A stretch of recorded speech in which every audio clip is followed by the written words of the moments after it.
Berbagai langkah dibuat untuk meningkatkan kinerja aparatur sipil negara (ASN). Titik keberhasilannya adalah pengesahan Undang-Undang Aparatur Sipil Negara (ASN) Nomor 5 Tahun 2014. Undang-Undang ASN memberikan landasan yuridis yang kokoh bagi penerapan manajemen aparatur negara yang berbasis sistem merit. Melalui sistem merit, kebijakan, pengelolaan dan penilaian aparatur sipil negara berdasarkan pada kualifikasi, kompetensi, dan kinerja mereka secara adil dan wajar. Pengangkatan, promosi, dan penghargaan diberikan hanya kepada ASN yang berkualifikasi, berkompetensi, berintegritas, dan berkinerja tinggi tanpa membedakan aspirasi politik, asal-usul, kesukuan, agama, jenis kelamin, dan sebagainya. Peningkatan kinerja aparatur sipil negara (ASN) akan berimplikasi positif pada meningkatnya kepuasan masyarakat terhadap penyelenggaraan urusan dan pelayanan publik. Pembenahan pengelolaan aparatur sipil negara merupakan bagian dari pelaksanaan reformasi birokrasi nasional di bidang sumber daya manusia. Pembenahan pengelolaan aparatur sipil negara adalah langkah kunci untuk mencapai cita-cita membuat birokrasi kita semakin efektif dan berkelas dunia. Dalam konteks pembenahan pengelolaan aparatur sipil negara, reformasi birokrasi dilakukan seleksi dan promosi ASN secara terbuka, adil, dan kompetitif. Setiap pegawai diberi hak dan kesempatan untuk mengembangkan diri. Yang berkinerja tinggi diberi penghargaan dan promosi, yang tidak berkinerja didemosi dan diberi sanksi. Integritas dan kode etik perilaku mereka diawasi dan dijunjung tinggi. Di level organisasi, penataan sistem manajemen pegawai ASN diawali dengan perencanaan kebutuhan pegawai sesuai kebutuhan. Antara lain, 1. Analisis jabatan dan analisis beban kerja terhadap seluruh jabatan. 2. Perhitungan kebutuhan pegawai di seluruh unit organisasi. 3. Penyusunan rencana redistribusi pegawai dituangkan ke dalam dokumen rencana redistribusi pegawai. 4. Penyusunan proyeksi kebutuhan pegawai 5 tahunan dituangkan ke dalam dokumen tentang proyeksi kebutuhan 5 tahunan. Dan 5. Perhitungan formasi jabatan yang menunjang kinerja utama instansi di seluruh unit organisasi.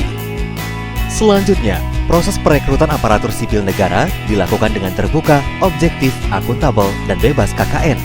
Pengumuman penerimaan disebarluaskan melalui berbagai media seperti website, jejaring sosial, media elektronik, dan surat kabar. Proses seleksi jelas, transparan, dan dilakukan secara online, sehingga tidak terjadi KKN dan hasilnya dapat dipertanggungjawabkan. Hasil seleksi diumumkan secara luas, sehingga informasinya dapat diakses oleh publik dengan mudah.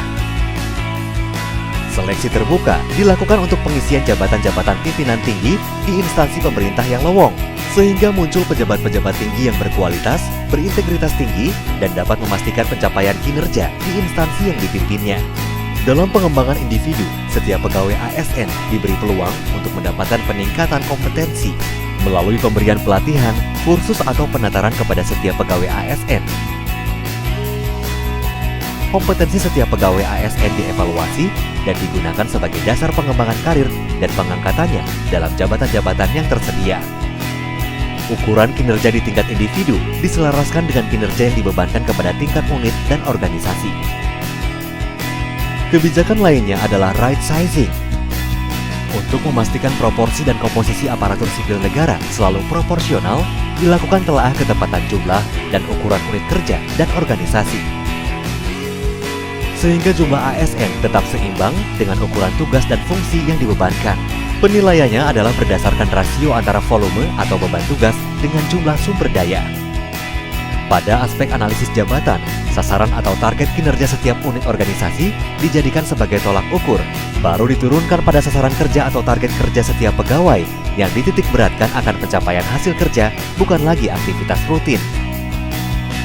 Reformasi birokrasi secara menyeluruh pada sumber daya manusia ini memang masih dalam proses dan akan terus berjalan untuk suatu perubahan yang lebih baik, termasuk perubahan dalam hal perbaikan kesejahteraan atau remunerasi.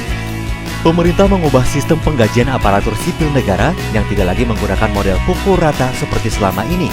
Sebaliknya, penggajian dilakukan berdasarkan kinerja. Makin baik kinerja pegawai ASN, semakin dia sejahtera. Begitu juga sebaliknya, yang rendah kinerjanya, rendah pula penghargaan dan remunerasinya. Aspek beban, resiko, dan tanggung jawab kerja menjadi pertimbangan utama dalam sistem penggajian yang baru ini.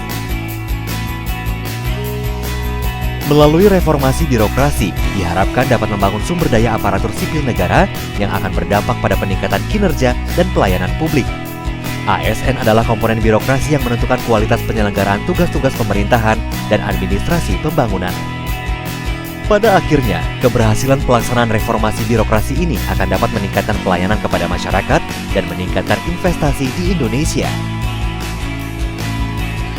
Hal ini berujung pada peningkatan pertumbuhan perekonomian Indonesia yang berimplikasi terhadap meningkatnya kesejahteraan rakyat.